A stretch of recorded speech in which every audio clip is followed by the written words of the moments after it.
Tony, I've wanted you to tell me this story again for film ever since you told it when we met in Rome. You told me this story, and it was such an intriguing beginning to a collection that is now in the Windsor Castle of Canadian watercolor paintings. And I want you to repeat the story with us today so that other people can enjoy what you began and what will be finished in 2025. Well, thank you for thinking of this, but yeah, the collection was thought of by the Canadian Society of Painters in Watercolor, I think roughly around 1982-83. The Society was facing its upcoming 60th anniversary, and they were trying to think of a series of projects that would commemorate what was going to be a really important jubilee, as they called it. And I was elected, I had been elected to the Society in 1980 and had been on the executive at that point when they were discussing all of these projects. The projects were varied. Some of them were to do with creating some permanent prizes for the Society to give out. So there were sculpted medals that were commissioned to replace what had been certificates. There was an idea of putting together a permanent collection to be in Canada so that everybody who was elected to the Society would donate a work of art that would become part of the Society's diploma collection. And that idea came to fruition, as did the awards program. And then the one that really excited everybody was jurying a collection of 60 works to commemorate the 60th anniversary, and that those paintings, once they were juried and put together, would go off as a commemoration of a significant anniversary, and would go to some place which they naively thought could be the National Gallery or the Art Gallery of Ontario. And to that end, and I think it was in 1984, I'm not sure of the exact dates, that a jurying did take place amongst the members, and there were at that point probably close to 200 members in the Society. Were the current members that were judged, or this? Yes, just the people who were current members at that point. There was no outside members, it was all elected members. And not everybody submitted. It's always hard getting artists to, get enthused about somebody else's project, in effect. But we did get a lot of submissions, and the 60 paintings were juried and put into a collection. And I'm not quite sure how I got involved in it, but what happened was people making very informal applications or inquiries with places like the National Gallery were getting a no. The response was definitely no. They were not interested. This wonderful collection of juried Canadian artists. That must have been disappointing. Yeah, people were perhaps naive, but yes, there was a sort of a really disappointing feedback. Anyway, they asked me if I would take charge of the project. I should mention that I had got juried into the collection. I think that's one of the reasons they thought that if somebody who took charge of it had a vested interest, that something perhaps would come of it. And so in 1984, I did take charge of it. When I say take charge, the Society didn't have an office, so it meant that the 60 paintings, all very carefully matted, and then wrapped in garbage bags, ended up under my bed. And while when this thing was looming, so what happened? I had a small group of people working with me. Cynthia Cameron at the time, Joanne Clark. I think it was just the three of us initially, but amongst us we contacted the obvious galleries and collections where we thought it would be appropriate to place them. And they included, again, so we did make an official inquiry with the National Gallery, the Art Gallery of Ontario, and then we branched out. We thought perhaps it might be appropriate to have it at Rideau Hall, where it would be put in a portfolio. We didn't expect to put 60 paintings on the wall of the Governor General's residence, but we thought they would be in a portfolio. They could be in the library. We offered them to Art House, which has a really notable collection at the University of Toronto. But all the feedback we were getting was they weren't interested unless there was an endowment, a cash endowment for each painting. Oh. So we're talking about a society that could barely pay its own bills as it was. And yet this was a gift. It was a gift, yeah. Historic Canadian paintings eventually. And we had some significant Canadian artists in it, like there's Doris McCarthy, Marjorie Pigott, Ray Cattell, John Bennett, Bill Sherman. They were all really well-known artists at the time, represented in some of the really big galleries in the country. But I think the point that kept coming back from the public galleries was that they would prefer it if their curatorial staff could make the jurying. And we said, well, we were a group of professional artists, and couldn't we rely on the original jury that had made those decisions? And they really didn't want to get involved. Nobody really tackled us on it. Anyway, nothing was coming of it. And so I was getting as discouraged as the previous group had been. And then, which is what I remember fascinated you, was I mentioned that a solution unexpectedly presented itself. So to set the scenario, I have 60 paintings under my bed, a lot of refusal notes. And I should mention we went outside of just the usual gallery sphere. I did approach the Royal Ontario Museum, some other places, but it was still consistently no. Anyway, with explanation or just lukewarm thanks but no thanks? You will get back to you. Was one of some places. I won't embarrass them by mentioning them by name, but there were several institutions that even when we phoned up, they acknowledged getting receipt of our letter, but basically chose never to respond. Oh boy. Mm-hmm. Yeah. So it was, it was very daunting. And we wonder why it's difficult to be an artist in Canada, don't we? Yeah, When exactly. Yeah. powers Total lack that of be. appreciation, I think. Yeah. Or support. Yeah. And no, so it was a fluke that my partner and I were embarking on a trip to the Pacific. And I was looking around for something to read in Vancouver Airport. This is really a silly aside. But synchronicity is often yeah, yeah. But it was. I just saw this great big, almost a coffee table book on the history of the Royal Collection, and this will date the story. W.H. Smith and Company when they were I was a manager there. Yeah, and so I purchased the book. It was a history on the Royal Collection by monarch, like what had come into the collection in those periods, and then and obviously what had been lost. And it was perfect to read on a book. I remember getting on the plane, before I got on because it was heavy, I ripped off the cover, including the cardboard covers, and threw them in the garbage, and I was disposing of the book chapter by chapter. And when I got to the end, there was a chapter on, obviously, the present Queen and Prince Philip. And there's a mention of the fact that Prince Philip was very fond of Australian art, and that there was a substantial donation had been made by the Australian Academy to the Royal Collection. And of course under previous generations there had been a significant collection of artwork from India, for example, had entered the collection. Not quite sure how it had been acquired from, but anyway, it was there was a substantial there is a substantial collection of Indian art in the Royal Collection. And it was a really interesting book, and then of course the penny dropped. There was no mention of Canada. So I went back into the index, which of course I still had. It was at the end of the book. That's all you had. Yeah, not very much. And so there was Australia was definitely mentioned. Some of the sort of small insignificant colonies, and either nothing or very little about Canada.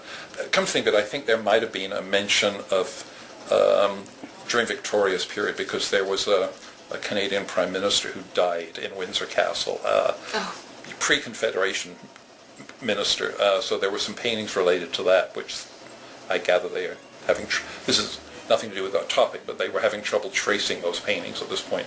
Anyway, I thought, well, could this be a solution for us? So on arrival at our destination, and I still had the back few pages of the book, I wrote a letter to the author, who was the keeper of the Queen's pictures at Windsor Castle, and wrote a letter to him hypothesizing about, should the Society choose to offer this collection to Windsor Castle, is there any way that they would consider it? And I was very careful to phrase it so that I wasn't offering it. I couldn't make that decision on behalf of the Society, but that could we perhaps open a dialogue. So that's how it all started. And then what happened, anyway, it came back from Fiji. So the letter was mailed in Fiji, in Suva, and about a 2-week holiday, and came back and there was a letter waiting for me. No rejection this time. It was quite wonderful. It was a letter stating that something along the lines, I'm sorry, I have the letter on file at home. It might even be here on my files at the club, but that should the Society choose to offer the paintings to the Royal Collection, that on behalf of Her Majesty the Queen, the writer was authorized to accept the collection. So it was a done deal, and so that was really quite wonderful. And then it hit me that when I went to bed that night that I had 60 paintings from the Royal Collection under my bed now. In garbage bags. Yeah, in garbage bags. Yeah, carefully archived. And I just I thought that must be a first in the history of the Royal Collection. That I don't think the Royal Collection was ever treated so cavalierly, even in the days of Oliver Cromwell and the dispersal of the Royal Collection. So that was a good pun. Cavalieri, yeah, Cavalieri. Charles I, yeah, Civil War, I like that. Okay. Anyway, so yeah, that's how it came about. Good. So you can have a sip, and then we can talk about what happened next, because it's interesting when you were over there giving the presentation. So. Oh, right. So then what happened? They took the first 60 paintings, and then there was a sequence to the contribution of Canadian art, and then you were over there. Yeah, the first collection, I mean, when I went, I can still remember going to the first executive meeting of the Watercolor Society after I'd received this letter, feeling a bit heroic almost, walking in, saying, okay, we've got a solution. Yeah, chuffed, I like that, yeah. So anyway, Bill Sherman, I was the president at the time. He was certainly the person that had asked me to take over the project. I'm not quite sure whether, there was a changeover at that point. Bill Sherman had asked me to take over the project, and then by the time the project was due to go over, the Society had changed presidents. They change every 2 years. And Oswald Timmis was the president. So the paintings were all bundled up, and then we, with the help of the Royal Librarian at Windsor Castle, who, I should explain, the Royal Library is a branch of the Royal Collection. And the Royal Collection has many sub-branches. It's all obviously one collection, but it includes works of art that are on display in the palaces and residences. It includes jewelry and porcelain and furniture, some of which is on display. It includes a phenomenal collection of works on paper, and those are in the Royal Library, along with books that are first editions and things like that. So the watercolors under the British system of curating collections are always grouped in Britain as works on paper. That includes prints, photographs, drawings, all sorts of things. So they're kept in, as I say, the Royal Library. So that was the branch of the Royal Collection that I was dealing with. And the man who had that responsibility by the time it became a reality, the author of the book had retired, and Oliver Everett became my contact, and he was the Royal Librarian for the next decade or so. And he was a charming, charming man. He isn't, when I say was, he is a charming man, I should say. And so I dealt with him. And then I'm not sure, because I certainly was not responsible for every facet of this collection going over. But I was given a contact at Ontario House in London, which was the branch of the Ontario government that had a representative office on King Charles Street in London. And Diana Jervis Reed was the cultural attaché there. So I dealt with her because of the society being based in Ontario here. And they agreed to have an exhibition and have the handover take place there. So that took place in 1985, 1986, I believe. But the paintings, I should mention before they left Canada, were exhibited at the John B. Aird Gallery at Queen's Park, then were bundled up, then went over by air, and naively we just bundled them off and sent them to Canada House. And I can remember getting a very distraught message from Diana Jervis Reed that they had arrived along with a customs clearance bill because of what was the value of these paintings, which was quite phenomenal as a gift. 60 watercolors by Key Watercolors, watercolors. And she obviously pulled some amazing strings, because that was all waived because they were a gift to the Queen or to the British Crown. And so it all proceeded very well. And as I said, I'm repeating myself here. Oswald Timmis went over for the presentation. They were handed over, and the entire collection was put on display at Ontario House using frames borrowed from the Royal Collection. Anyway, so that's how the first group went over. I should perhaps mention that in consultation much earlier in this, we had, working with the Royal Collection, came up with the parameter measurements for all the works of art. They had to conform to that. So, and it was probably because of these frames that were stock sizes, and the Royal Collection can only accommodate a certain size to fit in the portfolios inside the Royal. And did all the 60 fit within Yeah, that? they did. They all worked. Yeah, I mean, there were a couple. I think we returned quite early in the thing and gave the artist who'd been juried in a chance to substitute. I remember one cut the work down. Oh, really? But but it worked. Yeah, so they all went over, and so the 60 paintings were there. Then they went to Windsor Castle, and I'm sorry, I'm just going to repeat something here. So what happened? The 60 paintings were on display at Ontario House for a period. They then went to Windsor Castle, and once they had entered the Royal Collection, a selection from those was put on display in what was then called the Queen's Gallery at Windsor Castle.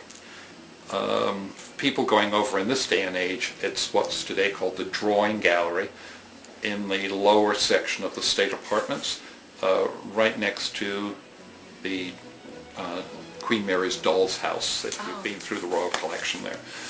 It's a beautiful, beautiful gallery. There's always an updated selection from the Royal Collection on display there.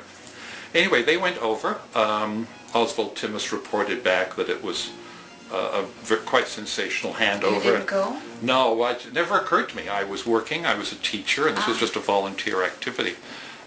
So they went over. Anyway, I'm dealing with Oliver and Diana. We had such a great rapport between the three of us. It was all done on the phone and by letters in those days. And it opened up a written dialogue. And we kept in touch. And knowing that there was going to be a 75th anniversary coming up, by this time in 13 years, I just dropped a suggestion via Oliver and just said, would you take another 15 for the 75th and Wonderful. Keep it current? And so that's, I'm anticipating your next question, but I guess that's going to be the next part of the story. But while we were discussing it, they were so amenable and so thrilled to have this Canadian body of work to really update their collection in terms of it being a Commonwealth holdings, that they agreed to take not only the 15 for the 75th anniversary, but to take an additional 25 for the Society's centennial, which is in 2025. So, yeah. And it's startling to think that they did not have a Canadian attribution there. No, they Isn't did it? not.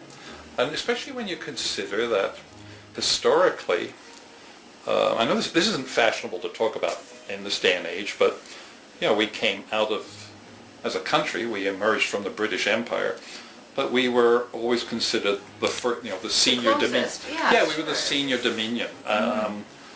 Getting ready for year 2000, the 75th anniversary, I asked the executive of the society if I could stay in charge of it, since I knew the people involved, and I think they were quite happy to hand over the job. So we ran a very thorough jurying for the 15 paintings that we're going to go over at that point. And there was a lot of interest, because people who hadn't taken part in the first We're a little chagrined. Yeah, they were, certainly a little, yeah. They'd missed out, because just having a work in the Royal Collection, became a great bio entry. And then what happened, so that in around 1998, I guess it was, we started soliciting entries, all conforming to the certain size, same as the others that had gone over.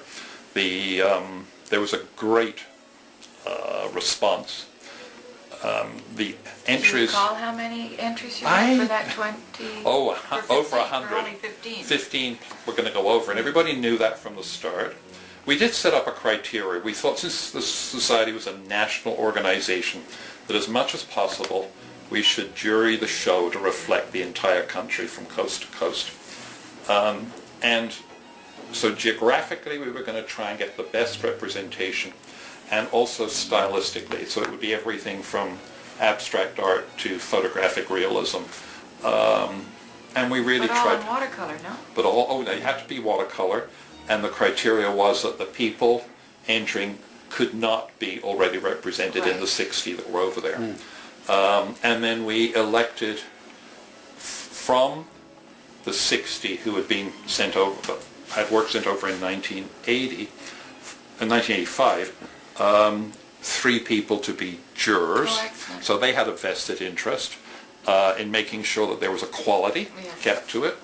And I remember those 3 jurors were Ray Cattell, who was a very much beloved and renowned abstract artist, Bill Sherman, who had a background in illustration but had a very diverse range in terms of the work that he produced, and Marianne Ludlam, who did soft focused landscapes with wonderful abstract elements in them. So 3 really diverse things. Then to make sure that there was, again, we weren't too focused on friendships and things like that, we had the administrator of the Watercolor Society, Shirley Berry, who ran the society like a ship. I mean, she was the admiral. She made sure that the criteria were adhered to. And then Diana Jervis Reed came out from England to be a member of the jury as well. Oh, wonderful. And just prior to her coming out, she had been appointed the cultural attaché at our legation in London. She was now at Canada House on Trafalgar Square. So she got us an exhibition venue. So instead of the first time where we were looking for a place to exhibit those works at the handover, she took the reins, and we had a wonderful handover of the 15 selected works at Canada House. And, that took place in 2001. They were actually handed over. And that's an extraordinary story. It is, yeah. Now what happened was, so we got the 15 works juried. A really nice combination of some old-time members of the society, some new members. There was one artist I can still recall was elected to the society, so she was eligible, and 6 months after her election she had a piece in the Royal Collection. I mean, it was sort of a life-changing moment for her. Bonnie Brooks from Kingston, Ontario, she, I think, has rarely touched ground since then. I mean, so. But anyway, those paintings were exhibited here. We had a sponsor, the Dennis O'Connor at the O'Connor Gallery, showed the paintings for a couple of weeks. Got a great response from the public, people going in to see the 15 works. The artists were variably, there at the gallery at the time. Then, tied in with our 75th anniversary, we had a big gala dinner at the Arts and Letters Club. Where we are right this moment in the library. That's right. And because the society was founded in this club back in 1925, so that this symbolic space is really important in the society. So we had Ontario's Lieutenant Governor at the time, Hilary Weston, came out for the opening of the show. All the artists were here in the building. She and Galen Weston circulated, met everybody. It was a wonderful Quite a different surrounding ceremony from what happened in the first exactly. meeting. Yeah. Wonderful. The 15 were under my bed for a while. There's a tradition that we have to maintain. But no, so they went over to London, and there is a neat little story. I started getting used to asking about the chance of, getting things, getting events, getting permissions. And I had this idea that the first time, the first collection that went over, it was the Royal Librarian who came down to accept the works from Windsor Castle. And one day on the phone I asked Diana, while she was at work, what was the chance of getting one of the royal family to come and accept the painting. And she explained to me that not a terribly good chance, because royal visits to the diplomatic base were very jealously guarded amongst the High Commissioners. They only got a certain number per year, and because of the rivalry inside the Commonwealth for those, that Canada, Australia, and New Zealand all got the same number of invitations, so they were all guarded by the High Commissioner. And then as a spur-of-the-moment thing, Diana said to me, but Prince Charles is a member of the Watercolor Society, isn't he? Oh, my. And he was. Prince Charles is an honorary member of the Canadian Society of Painters and Watercolor, because he has this lifelong interest in the medium. So she said, why don't you invite him as your guest? Of course. Yeah. Why didn't you think of that? Yeah, exactly, yeah. Yeah, like a school teacher's going to think of inviting the Prince of Wales. Anyway, I followed through on her suggestion. It mentioned that we were going to have a reception at Canada House. That was for us. And so here we were, the 15 artists and the president at the time, Neville Clark, myself as the organizer, and it was really fun because we all arrived. 13 of the artists, I think, actually were on hand for the handover. We arrived at Canada House and checked in with Diana Jervis-Reed the day of, and so we were given instructions on how to behave, how to curtsy and bow and to greet the Prince of Wales. And then we were all instructed to move into this grand reception room overlooking Trafalgar Square where the paintings were all hanging. And I can still remember walking towards the door, because obviously the artists involved were the stars, and I was one of the old-timers in the first collection. I stood back for a while, made sure they were all in. And Neville Clark, the president, and myself were walking towards the doors into the reception room. And this RCMP officer, grandly attired in scarlets, said, "You're Mr. Batten?" And I said, "Yes." He said, "Well, you have to wait here." And I started protesting because I thought, no, I have to be in the room because the doors were going to be closing. And he said, "No, you're the host." And I suddenly realized they had stuck to the formality of the thing. The prince was there or not, and it was really funny. And everybody started laughing because I was the guest of the High Commissioner, but the Prince of Wales was my guest. Oh, Tony. Yeah, so it was it was sort of highly amusing. Wow. Yeah, and so my greatest memory was just, I think the funniest thing, any immigrant would understand this, was, so the doors were closed, and I was standing on the outside, and I could hear this party getting underway, and glasses being, tinkered and all this sort of stuff, and a buzz of conversation, and then all of a sudden there's a lot of fuss behind me.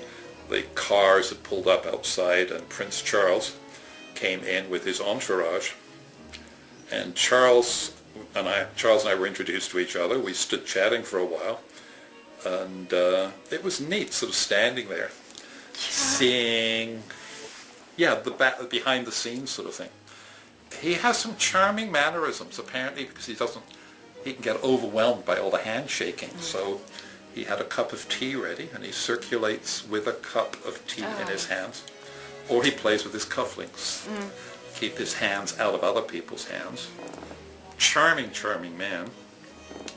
Anyway, we were going through the introductions, what should happen, this sort of thing, and we were told that we had 40 minutes or something with the Prince of Wales to circulate and meet the artists. And while this is going on, everything is, of course, to the second. We hear from the other side of the door, the bang of the door and somebody getting the attention of the crowd, and we heard this voice going, "My lords, ladies and gentlemen, the Prince, His Royal Highness the Prince of Wales and party." And the doors flew open. And all I could see immediately in front of me was a very dear uncle of mine who didn't think that anything of worth ever happened outside of the British Isles. And he suddenly sees his nephew come through the door chatting in laughter with the Prince of Wales, both drinking tea out of and as we walk into the room, and my uncle's mouth his jaw just dropped, and it was a wonderful moment that I cherish, revenge of the colonies, but, yeah. Oh, hooray. But, so after that, what happened, it was an amazing afternoon. All of this credit for that goes to Diana Jervis-Reed, who was at Canada House. They had this wonderful reception, as I said, and then the Prince circulated around. There was a speech handover. The handover was conducted by Neville Clark, who was the president. Prince Charles was charming.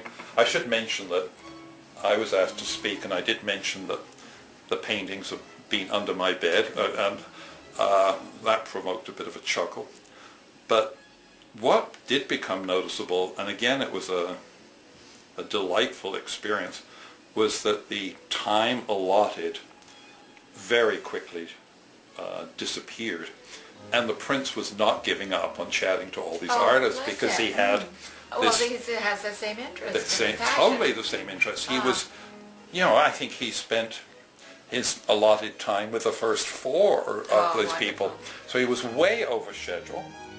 And I happened to be standing near him, and basically he told him to reorganize his afternoon. And the afternoon was really reorganized. And then what happened was, one of his aides came over to me and said, would we be interested in going down to Highgrove, the Prince's country home, for a visit and to see the Prince's paintings. And I've seen your painting of that afternoon. Yeah, Beautiful painting. Well, thank you. No, so what happened was it was made very clear to us it was for the artists only, so a lot of them were there with family. A lot of them were due to come home, within days. What a gesture. How unexpected. Oh, no, it was totally spontaneous. Wow. Yeah, I mean, he suddenly realized that we were people worth chatting to, I think, about that. I mean, and it was a great credit to the 13 or so artists that were there. And they were from Vancouver, right through to Newfoundland, the extremity, Linda Kemp, one of them? Linda Kemp was one of them. We had, and Linda I had traveled with actually on that trip. we still laugh about the whole experience. But so spontaneously, the thing was offered to us. I think about 8 or 9 of us actually were able to go. Canada House arranged for a minibus 2 days later, which was the date we were given. And we went down, got there late morning, and it did occur to us on the way down. I said, he invited us to see his paintings. And it never said we were going to see him again. But when we got to Highgrove, with quite elaborate security, and we were prepped for it on the journey, we were accompanied by Diana Jervis-Reed. And then when we got to Highgrove, we actually were shown in the house. So we weren't, there's a reception area in the gardens, because as you know, the gardens are what a lot of people go there for. And so we were in the house itself, and Prince Charles came down shortly after we arrived and was standing there. And he and I had a wonderful reintroduction, because although it had only been 2 days before, when I was standing in the office at Highgrove, I recognized one of his paintings on the wall that he had lent to the Watercolor Society a few years before, and I had picked it up. When it arrived at the British Trade Office in Toronto, I had gone down to pick it up, and I didn't dare tell him this. Went under your bed. Yeah, no, what it was I took, it was only a small painting, but it was the first painting that Prince Charles had ever had accepted into an exhibition. Oh. Where the jury didn't know it was from the Prince of Wales. Oh. So I think he had entered it under one of his many titles. He's Baron something in Scotland.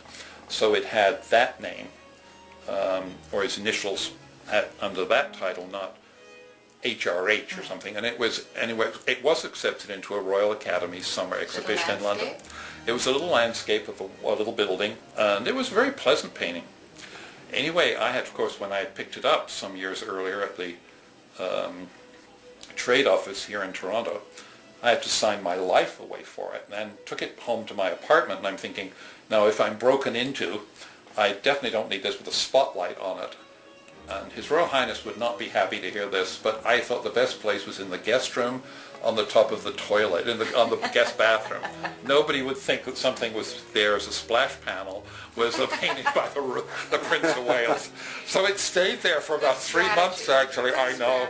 But anyway, I recognized it, mentioned the story, minus where it had been stored. And so he laughed, and he said it was one of his favorites for all the sentimental reasons. Notice we had a wonderful tour. We ended up in...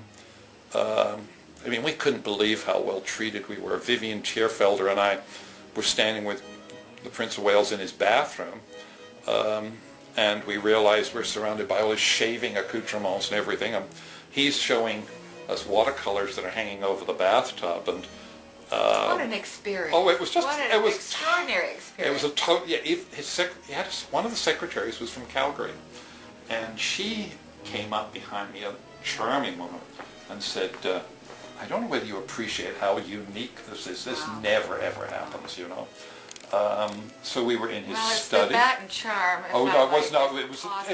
I think it was the charm of everybody. He was so relaxed. The gang were just wonderful. They weren't... You knew that they had stripped Highgrove of sentimental things because of the ongoing domestic disputes at that point. We're talking, so there were no private photographs. Interestingly, there was one photograph sitting on a filing cabinet or something in his study, and it was a photograph of the Prince of Wales hugging one of the boys, and of course they were quite young at that point. I think it was Harry, and they were in ski clothes. And one of the aides that was standing there, I looked at it, and the aide saw me looking at this photograph, and he very quickly put it down on its face, and he said that it had just arrived, and it was a photograph as a gift from Shirley Bassey, Dame Shirley Bassey, of course. So there was just a little, so that made me realize, yes, they had prepped for us being there. Nothing to do with this Canadian Society of Painters watercolor. One thing that really impressed me, because of my height, I was standing at the back of this cluster of people who were very comfortably all around the prince, sitting on sofas, and he was sort of half on the floor showing us his paint boxes and all this sort of stuff. And I was over near his desk, and I looked down, and with a background in art history, there were 3 little miniatures on the desk, portrait miniatures. And one of them was Queen Victoria in a beautiful, very formal frame in a box that was sort of open, you know, a display box. There was a portrait miniature of Queen Alexandra with Cyrillic printing on the satin and the envelope box as it was open. And there was a portrait of the Queen Mother as a young girl, which is a very famous watercolor. Again, a miniature. And I looked at it and I'm thinking, okay, this is by a really notable Victorian academic painter. There is this miniature, it's the frame, which was stunning. It was obviously Fabergé. And then this beautiful painting of the Queen Mother. And then it hit me. I'm looking at it as an art historian, and it's his granny, his great-great-granny, and his great-great-great-granny, right? And I just thought, oh my God, it's like me having Aunt Mabel on my desk, you know? And it was just a wonderful moment. Where he was human. We admitted this. I can remember Russ Monk, who was one of the artists who was there, just said it had been like a family gathering, and we all had a real soft spot for him. He was so pleasant. But we ended up in Prince Harry's bedroom, where he showed us some watercolors by Harry. That was the clincher in terms of warming up to the man, because he was talking about the watercolors, and he said, talking about Harry, that he was such a talented kid and he wouldn't apply himself. Oh. You know, and the 3 or 4 of us in the group who were former teachers, we all got it, you know, and we just thought, oh, we've had this conversation umpteen times with so many parents. Yeah, it was a really remarkable day, Just one thing, you mentioned about having done a painting of that. We were not allowed to photograph, we were not allowed to sketch anything. Not even sketch? No. Oh. So we wandered around. Eyeballs on everything. Everybody who has like an architectural memory, we got on the bus at the end of the day, and 3 or 4 of us are all sitting there doodling of that. Yeah, and it was amazing, the public response to those little sketches, they were snapped up, so quickly. It was quite wonderful.